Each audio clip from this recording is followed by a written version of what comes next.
Hello. Good evening.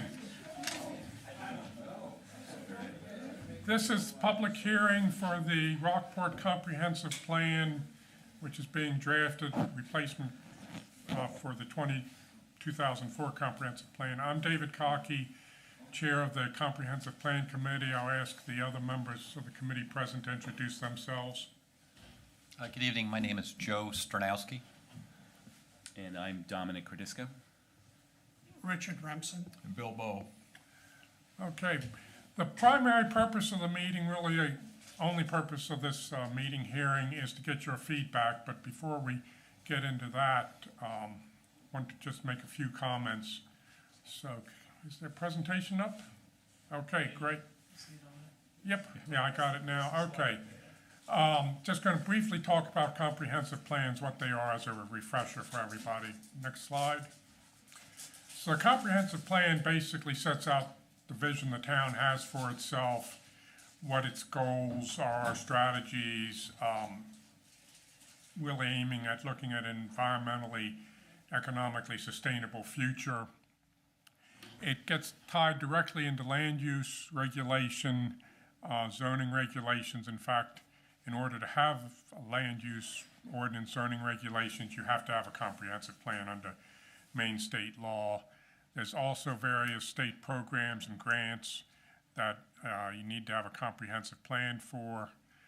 The state sets forth a number of requirements for the content and also requirements where the comprehensive plan has to be consistent with state policy and goals.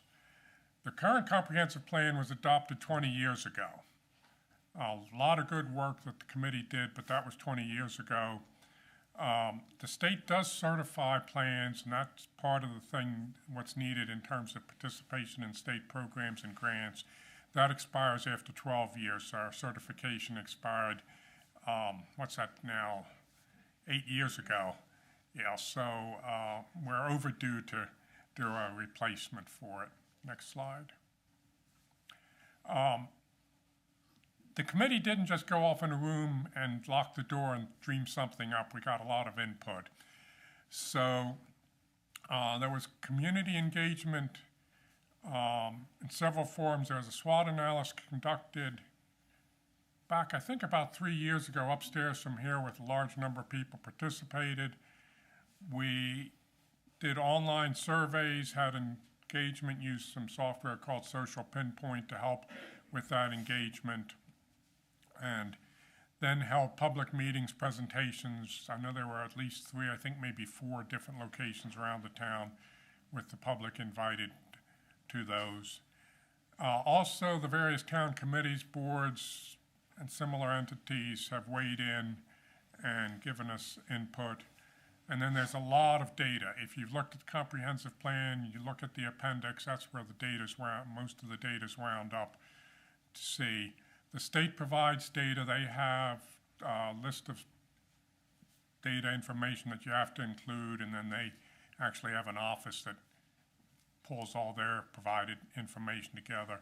And then a lot of other sources of some federal government data, census data, et cetera, and other things. Next page.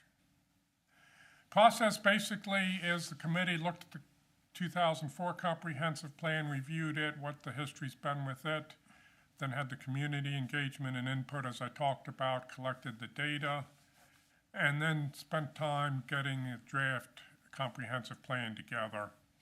That draft was reviewed in the last several months by the town boards and committees, had some feedback that led to some revisions, editing of the plan, and so tonight we're at the public hearing for the plan.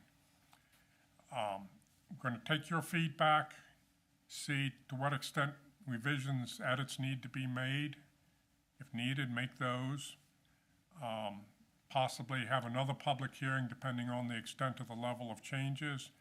And then the plan will go to the select board. Select board needs to consider it. And if they approve it, then it goes to the state, which reviews it for completeness and consistency. The goal is to have it voted at the town meeting election in June next year, 2025. We think we've got enough time to get that done now. There's been a few targets in the past. Next one. So now we open it for public comments. Anyone who wishes to speak? Any comments? We'd like to hear what you have to say. We're going to ask them to step up to the microphone. Yeah, step up to the microphone. Other thing I'll just get on the record is this public hearing was posted on the town website, et cetera. Believe it was October 11th, and that's when the draft plan has also been available. So anyone wish to come up and have any comments?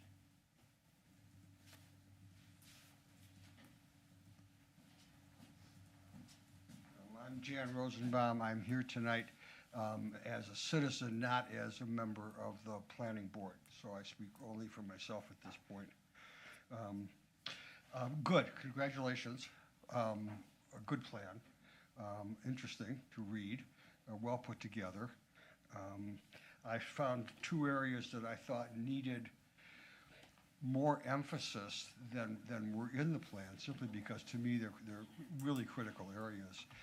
One is climate change and how it will affect the coastal areas of Maine, and also how physically, and also how it's going to affect inbound migration over the next coming 10 years as this plan is going on. And the second is we are, I think, still the oldest state in the nation and getting older, as is Rockport. And I do not see any emphasis on particularly towards the elderly population in terms of housing, medical care, social services, transport, public utilities, various kinds of things like that. And it's not that you haven't set aside the things that the committees need to do, but I would have liked a little more hair on fire kind of attitude so that everybody that reads it gets a sense of what the emergencies are. But basically, thank you very much for a lot of effort and a good job. Okay, thank you. Thanks, Jan. Any additional comments?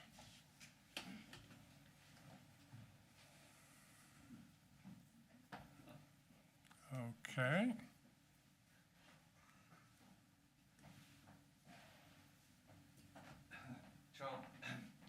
Charlton Ames, I chaired the 2004 Comprehensive Plan, and I feel compelled to thank you for your efforts. And I also have some comments that it might be a little late, but the executive summary, it really needs to be an executive summary. It's filled with quotes. It doesn't really bring together your conclusions that are so important. So housing should be in the executive summary, community vitality should be in the executive summary, and it should be substantive, because that's what people are going to read. So that's one comment I have. The other is that property taxes, this last fiscal year, it was really at a crisis level, 10%, and that data is not in the plan, and I think it gives a false impression that things are really okay in terms of property taxes. You do reference that some people probably can't pay the property taxes, but it's a serious matter that should receive more emphasis. But otherwise, the appendices have wonderful data. You know, who knew that there were 6 shipwrecks in Rockport Harbor? I mean, I learned a lot by looking at the appendices, and they're wonderful, actually. And perhaps you could use them a bit more, but I know you're on a fast track to finish this. When do you think you'd bring it to a vote this spring? It's intended to go and be on the ballot in June. Well, I would suspect it would pass. Thank you so much.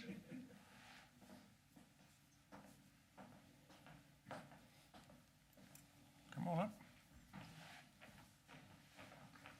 Hi, Linda Clancy, Rockport resident. And so this question is kind of vague, and it just goes towards a gut feeling, and I've addressed many of you already about it over the past 6 or 7 months when, I guess it was when, Orion, when, was it a June vote? When the designation of building along the ridge lines of the hills, was that changed? Did we change that in June? Yeah. Okay, so my concern was it was a lot of discussion back in 2003, 2004, that we didn't want Rockport to develop like the hills of California. We were concerned that it would turn, that if you drive, I don't know, if you're driving along Chickawaukee and you look up and you see Dodge's Mountain in Rockland, and you see it's filled with houses, right? And then you go over a little bit and you're in Rockport, and the distinction is pretty clear. So we talked a lot about that in 2004, and we had, I think we did put it in the plan, Richard, maybe you can remember, that we were clearly concerned about development along the hills and how we were going to deal with that. I realize that Maine Water and Coastal Mountains have done a lot to put a lot of that in conservation. My concern is things change, and those are different entities than the municipality. So what are we doing as a municipality going forward to reintroduce those concerns? And it has to come out of the comp plan in order to get back into the ordinance. Do you guys understand what I'm saying? Am I sort of making myself clear in this We're one? really looking for your comments. I think you've made, you expressed the concern. Okay. So then where does that go? Do you guys discuss it, or does it? We have the discussion. I mean, our meetings are on the town calendar. They're open for the public to attend and listen, et cetera. Okay, So we'll have and a maybe follow-up meeting. it's in this plan and I just haven't found it. Yeah. The language for this, but that is a major concern. Okay, Thank thank you.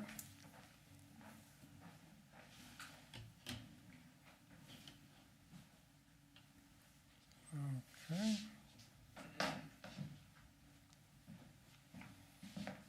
Good evening. My name is Ben Leone.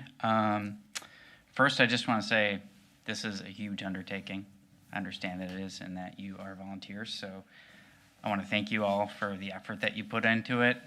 It's a ton. And so I also really want to thank you substantively about the emphasis on housing that you all have in there. I think it's a huge issue. And reading through the appendix, reading through some of the pages on housing in the comp plan, I mean, it was kind of shocking to me to read some of the statistics in there. And a couple of them, like the appendix on page 19, where it says 96.8% of homes sold in 2022 would not have been affordable to the median household income, which is $86,000. It's shocking. Of course, we know about the need for new housing supply, and I think on page 21 we talk about that Camden and Rockport area is short about 800 units. And so, and we only have 1,800 now. And I understand that the 800 units is for the area. It's not just for Rockport, but that's a lot of housing that we need to bring our prices down. And so it says on page 34, housing continues to be short supply in Rockport. The number of housing units from 2010 to 2022 increased by 14 units. That's it. That's not a lot. I know I'm telling you things that you say. I love these facts in the comp plan because it really highlights for me where our town needs a little bit of work. And then there's the disturbing trend in the decrease in population for families. Essentially, it highlights folks under 17 years of age, and it concludes families with children under 17 are not choosing to live in Rockport, possibly due to cost of housing. I think if I had one specific edit suggestion here, I would say it's not a choice. They are not. It's not that they're not choosing to live in Rockport. They can't. When you have a statistic like 96% of housing is unaffordable, and they just can't. And so I would probably tweak that language a little bit to make it less about choice of the people who would want to live here but can't. Anecdotally, I think we've all heard plenty of evidence about that. I've heard of that from teachers who work in our schools and can't afford to live here, and I'm sure you all through this process have heard much more than I have. Let me see.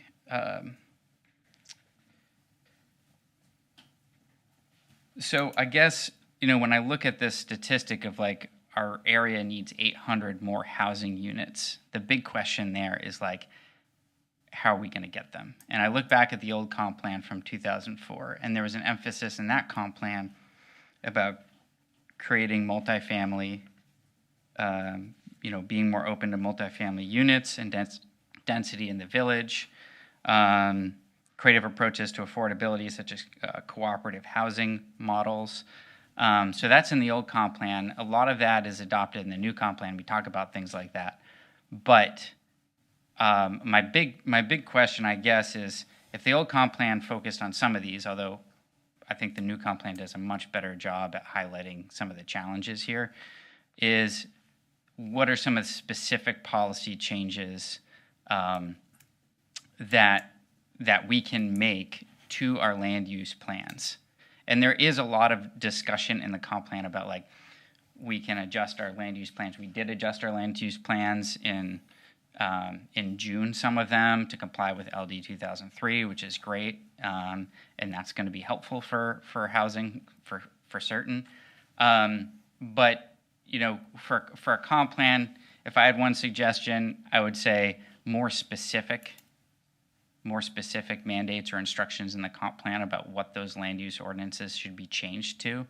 And I understand that it feels weird because it's in a comp plan that may last 20 years, and we're suggesting in the comp plan something more immediate. But because of the state mandate that your zoning codes have to be consistent with the comp plan, the less specific they are, the more room there is to not comply, to not build the multifamily dwellings and things like that, like the comp plan 2004 said we had to do, but then we couldn't really get around to doing it. So zoning code's huge. I think there's a discussion in affordable housing, and one area that I thought we could highlight, or maybe there could be a little more clarity, is what does affordable housing mean, and how are we going to increase the affordable housing? And there's really a couple different ways. Obviously we can build housing that is affordable, that maybe it's rent controlled or whatever. Some of the proposals for the former RES site is an example. Obviously that didn't go through, but that's, we can build affordable housing. We can work with housing coalitions to build affordable housing. Another way to do it, and that's providing direct supply to people who need it. Another way to do it is actually just to incentivize market rate housing, which can bring down the cost of housing in general. And so one thing that I found really interesting is that housing economists who study this stuff focus on where new market rate housing is built, even because of the prices of supplies for housing is so high, you're not going to build a new house, and because of the market, it's not going to be affordable, and we understand that. But what it does do is it frees up the housing that isn't new, some of the older stock housing, that's highlighted a lot by economists, the older stock housing then becomes more affordable. The housing prices of that older stock housing doesn't skyrocket because there's new housing available to the people with higher incomes who want something nicer. So instead of coming in, getting an old house and rehabbing it, they're taking the new housing that they can afford, and it reduces the incline of, and I've got some citations for some great studies on that issue. There's a study by the Furman Center at NYU called Supply Skepticism, Housing, Supply, and Affordability. There's a great UCLA study in 2021 that focused on this issue that actually looked at a lot of other studies. But essentially, they all conclude that, yes, new market rate housing, even expensive market rate housing, can reduce the prices or at least slow the increase of prices of other kinds of housing. these are things that you may already know, that you probably already know, having gone through this process. But I thought, we talk a lot about housing affordability in the comp plan, which is good. But sometimes it was difficult for me to understand, are we talking about building new affordable housing, so inclusive housing units, or projects like what was proposed at RES, or are we just talking more generally about housing affordability? Because that can be solved in a couple different ways, or at least we can do things about it. So I guess that's my primary point. I think, number one, I would love to see a little more specificity in the comp plan about what land use controls we'd like to change and how we're going to change them to allow for increased density in those areas of the town that the comp plan identifies should be growth areas. And I think we can do that, and it makes it more specific.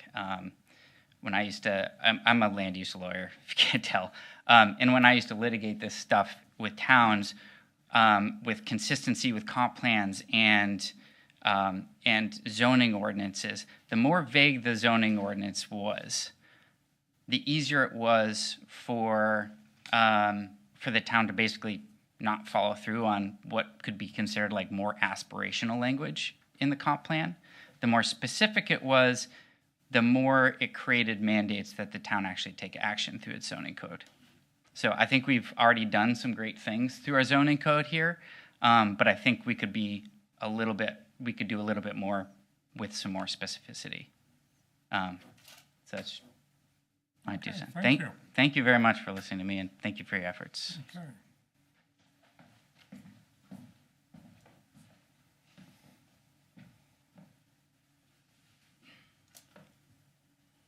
Anybody else?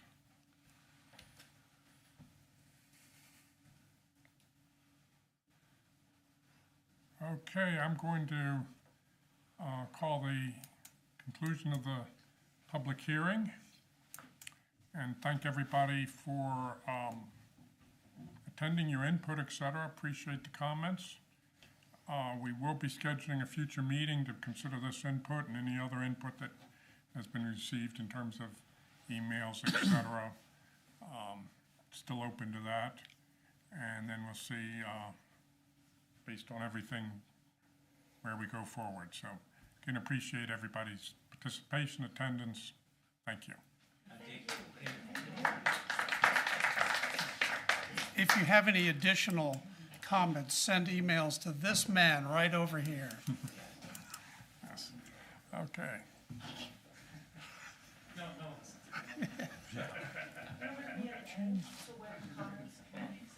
Yeah, that's actually a good suggestion. I was going to suggest, if I may, that we set a deadline, say, like 10 days from now, as to when comments should be received by. So. Yeah, I think we need to get the next meeting scheduled and. Well, we need to inform. This is still a public meeting. Oh, okay. And it's recorded, Jeff, you're still recording it. Yeah. Okay, I thought we Yeah. concluded. They Okay, they watch it, they know they got. yeah. Yeah. Okay, So I so yes, anything input, Yeah, they're not catching. I don't know if the speakers are on. yeah. They are. Okay. Are they? Okay. Let's say within the next 2 weeks, given the Thanksgiving holiday happening. Sure. Okay, Yeah. so we're gonna, Call us at 29. November 29th then. Okay, sounds good. Okay, let's adjourn the meeting then. Actually, if I may, could we actually do it for Monday, December 2nd? The 29th is Black Friday. So No problem. putting a deadline for public comment on, Yeah. the day where, where You- people are you either going to- passed out or they're shopping. So so written comments should be received by Monday, December 2nd. Yeah. Okay, Okay, thank you. of course. Okay, so meeting's concluded then. Thank you, David.